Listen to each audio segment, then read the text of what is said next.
$31 trillion in national debt is no longer just a budget projection. It now exceeds our country's entire GDP. During this Senate committee session, Senator Warnock directly confronted Treasury Secretary Bessent with the latest federal deficit numbers. Here is the exchange that defined the hearing. And this year, under the Trump administration's economic policies, the $31 trillion national debt exceeded GDP for basically the first time since World War II. Think about that. Now, to be fair, debt did exceed GDP during the COVID-19 pandemic, but that was only briefly. Do you think that going into debt to extend billionaire tax cuts was a good investment? Yes or no? I disagree with the categorization of billionaire tax cuts when, in fact, that number set off a tense debate over living costs, inflation, and government priorities. Here is the full hearing from the very beginning. Last month, I asked the president's nominee to lead the Federal Reserve what I thought was a simple question, but he tried to dodge it.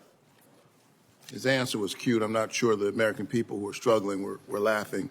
So I'll ask you the same question to see if I can get a clear answer. President Trump has said that his grade of the economy, his words, is a quote, plus, plus, plus, plus, plus. He said this before he sent energy and gas prices soaring with this illegal war in Iran. A war that's costing taxpayers billions of dollars, $1 billion or more per day, turbocharging inflation. So I'll ask the Secretary of the Treasury the same question. Given all of the challenges facing ordinary Americans, our political differences aside, what grade would you give the U.S. economy right now? Which challenges other than temporarily elevated prices would you identify, Senator? I'm asking you, what grade would you give the economy? I think we have the makings of one of the strongest economies in history. We've had 2.6% growth. And core inflation had dropped. Food inflation since President Trump began, as much as you all they want to disagree. I got it. It's 2.5%. So you agree with the president? You would give the economy a plus. I think we have all from where you sit. I think we have all the makings for a very strong economy. I think that we have temporary elevated prices that will come back down. Notice how Treasury Secretary Bessent handled that question.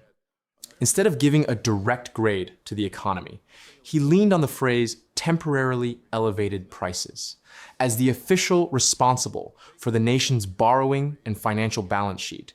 Calling these costs temporary sends a specific message to families managing higher grocery bills, fuel, and housing. Before we move to the next part of the showdown, hit the like button and tell us below. Is the economy truly heading toward historic strength, or are working families being left behind? Senator Warnock is not letting the issue slide. Watch carefully as he turns the entire hearing from kitchen table expenses straight to the $31 trillion national debt. I got it. So you're telling Americans it's not so bad. Americans give the Trump economy a failing grade. You and I can disagree, but this is not about us. They give the economy a failing grade because they can't afford anything. Folks back at home at Georgia, whom I represent, are struggling, let me finish, to just make their lives work. And they know President Trump's Iran war and the tariff taxes are only making things worse. Talk to farmers in Georgia, they'll tell you that. But I'm not so sure folks fully grasp the long-term crisis that's also brewing for our children and our grandchildren. Wars do not pay for themselves. And this year, under the Trump administration's economic policies, the $31 trillion national debt exceeded GDP for basically the first time since World War II. Think about that. Now, to be fair, debt did exceed GDP during the COVID-19 pandemic, but that was only briefly, as GDP crashed as a result of a once-in-a-century pandemic. The big ugly bill alone will add nearly $5 trillion to the national debt, something that I do care about, and I think it matters. I think it's interesting that Republicans talk about it when Democrats are in charge, but I haven't heard much discussion about the national debt lately.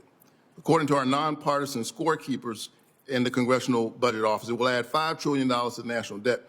Do you still think that driving deeper into debt to extend billionaire tax cuts were a good investment? Sir, that 90% of the filers who availed themselves on President Trump's signature policies make below $100,000. And if you want to know who is responsible for the American people, you all torched them during the Biden administration. I'm not sure if you were part of that. But we had 21.5%. Look, Joe Biden has been out of office 2 years, and the fact that you all keep talking about it tells you everything. Sir, I'm asking you a basic question. Do you think that going into debt to extend billionaire tax cuts was a good investment? Yes or no? I disagree with the categorization of billionaire tax cuts when, in fact, most of the tax cuts went to working Americans. Look at what Bessent just did. When asked directly if adding to the national debt was a good investment, he did not say yes. Instead, he challenged the label billionaire tax cuts to avoid defending the underlying policy. The Congressional Budget Office scored that legislation at nearly $5 trillion added to the debt. Bessent did not dispute that $5 trillion figure, he disputed who benefits. But that leaves a critical question. If working families benefit most from tax relief, why is the national debt the one paying for it? As these spending numbers grow, the debate over who actually benefits remains fiercely contested. Senator Warnock refuses to back off. Watch what happens as he brings up the Yale Budget Lab to confront Bessent on the rising cost of trade tariffs. Senator, you are quoting the Congressional Budget Office, which according to the Yale Budget Office, the Yale Budget Lab, the Yale Budget Lab is a bunch of Biden hacks. Oh yeah, okay. Well, you should talk to the people in Georgia. They will tell you, sir, that whatever tax relief you think you gave them was more than taken up by these tariffs. According to the Yale Budget Lab, the administration's tariffs cost families 3 times as much as they got back in tax cuts. But I'm not talking to folks at Yale. I talked to the folks in Georgia. How about the Iran war, which is costing tens of billions of dollars and counting? You previously said we have plenty of money for the war. Wars increase the national debt. Is that spending still a good idea, sir? Yes or no? Sir, do you think it's a good idea to spend so that Iran cannot have a nuclear weapon? Sir, I'm not, sir, do you think it's a good, so you do think it's a good idea? I think the Iran war makes... When presented with the Yale Budget Lab finding that tariffs could cost families 3 times what they receive in tax relief, Secretary Bessent offered a brief, yep, right, without presenting alternative data. The Yale Budget Lab at Yale University is an independent, nonpartisan research center that analyzes the real-world impact of tax and trade policy on household budgets. When its findings show that families lost $3 to tariffs for every $1 they gained in tax relief, that is a concrete number tied to real grocery bills, real fuel costs, real mortgage payments. Bessent's response was not to dispute the math. It was to call the researchers Biden hacks and then go silent when the number stood. That silence is revealing. This exchange highlighted a sharp disagreement between official policy defenses and independent economic projections. Now, Warnock is turning to the cost of the Iran conflict, while Bessent shifts the focus from federal spending toward national security priorities. Watch how the exchange develops as Warnock continues pressing for answers on the budget. I think just as many people historically, when President Obama was in office, said that Iran may not have a nuclear weapon. President Obama left office in 2016, sir. I know, but I'm saying there are many people on this committee who said Iran should never have a nuclear weapon at any cost. I agree with that. They should not have a nuclear weapon, and they're closer thanks to this administration's policy. Absolutely and not, the Strait of Hormuz is still closed. And you should tell the people in Georgia that this war is a good idea. I think they'll disagree. Senator Warnock asked a direct question about the billions being spent on this conflict, and Secretary Bessent responded by talking about policies from nearly a decade ago. But changing the subject in Washington does not change the reality on the water. The Strait of Hormuz remains closed, and that single waterway handles roughly 20% of the world's oil supply every single day. When that strait is disrupted or closed, energy markets feel it within hours. Gas prices in Georgia, in Ohio, in Arizona, in every state where ordinary Americans fill their tanks, respond almost immediately. This is not an abstraction. This is a physical choke point in the global economy. And Warnock just told a Senate hearing, on the record, that it is still closed. Bessent flatly denied that Iran was getting closer to a nuclear weapon, but he did not address the Strait, where international shipping data confirms ongoing traffic disruptions. Since the conflict escalated, energy analysts and shipping companies have rerouted tankers around the Cape of Good Hope rather than risk passage through the Gulf region, a detour that adds roughly 2 weeks to a voyage and significantly increases the cost every barrel that makes it to market. Those shipping costs filter directly into heating oil, diesel for freight delivery, aviation fuel, and broader industrial energy. These costs gradually filter into consumer prices across the economy. That reflects the broader economic challenge Warnock was putting before the Treasury Secretary. Rather than looking at each policy in isolation, the broader issue involves the cumulative impact of ongoing military spending, trade tariffs, and long-term national debt. A tax structure that, according to the CBO's own scoring, adds nearly $5 trillion to a national debt that has now exceeded the entire economic output of the country. Those things together are not a temporary inconvenience. They are a structural shift in who bears the cost of governing this country and who does not. Think about what Bessent was actually defending in this room. He was defending the idea that Americans are better off now than they were under the previous administration. He cited 2.6% economic growth and noted a drop in core inflation to around 2.5%. Those numbers are real. Growth at 2.6% is not nothing, and bringing core inflation down from its peak is genuinely significant. But here is what those numbers do not capture. Real wage growth, which measures whether your paycheck is actually buying more than it used to, has been negative or flat for large portions of the working population during this period. When the cost of food, housing, insurance, and energy outpaces wage growth, headline GDP figures do not reflect the actual purchasing power of working families. The country is producing more, but the people doing the producing are not necessarily keeping more of what they earn.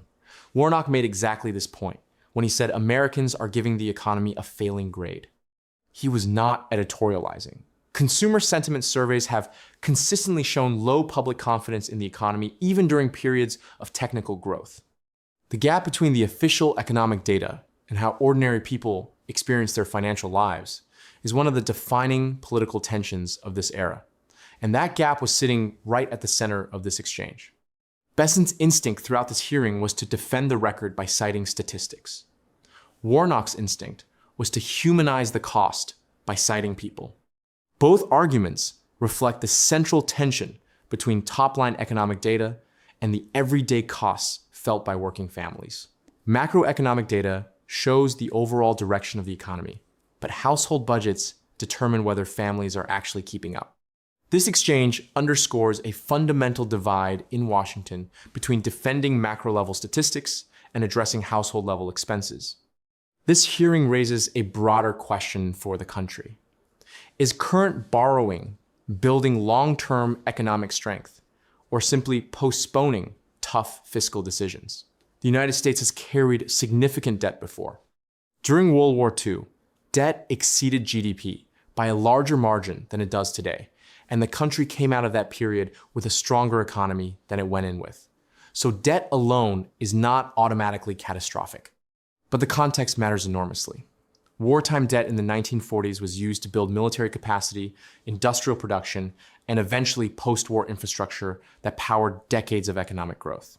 The question worth asking now is whether the current combination of tax cuts, military spending, and import tariffs represents the same kind of investment, or whether it is borrowing from the future to pay for the present without building anything durable. Warnock raised this directly when he asked whether going into deeper debt to extend tax cuts was a good investment. Bessent refused to answer yes or no. That refusal is itself an answer. In high-stakes hearings, how officials address tough fiscal projections shapes public confidence in federal policy. When federal leadership relies on definitional distinctions rather than addressing the projected deficit, it leaves key questions unanswered for the public. That is what the tension in this hearing was really about. Not just the numbers, not just the partisan framing, but the question of whether the people responsible for managing the country's finances are willing to be held accountable for the choices they are making. Warnock pushed for that accountability, repeatedly and in plain language. He asked for a grade. He asked for a yes or no on debt. He asked directly about the Iran war. None of those questions received a straight answer. And at the end of the exchange, the Strait of Hormuz was still closed. The debt was still climbing. And the people of Georgia were still paying more for groceries than they were 2 years ago.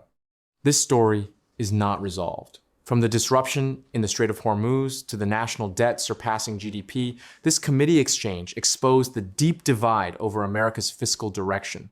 Do official growth numbers tell the full story, or are taxpayers facing a heavier burden ahead? Let us know in the comments. If you value dedicated, independent coverage of Capitol Hill proceedings, subscribe to the Politics Report. Thanks for tuning in.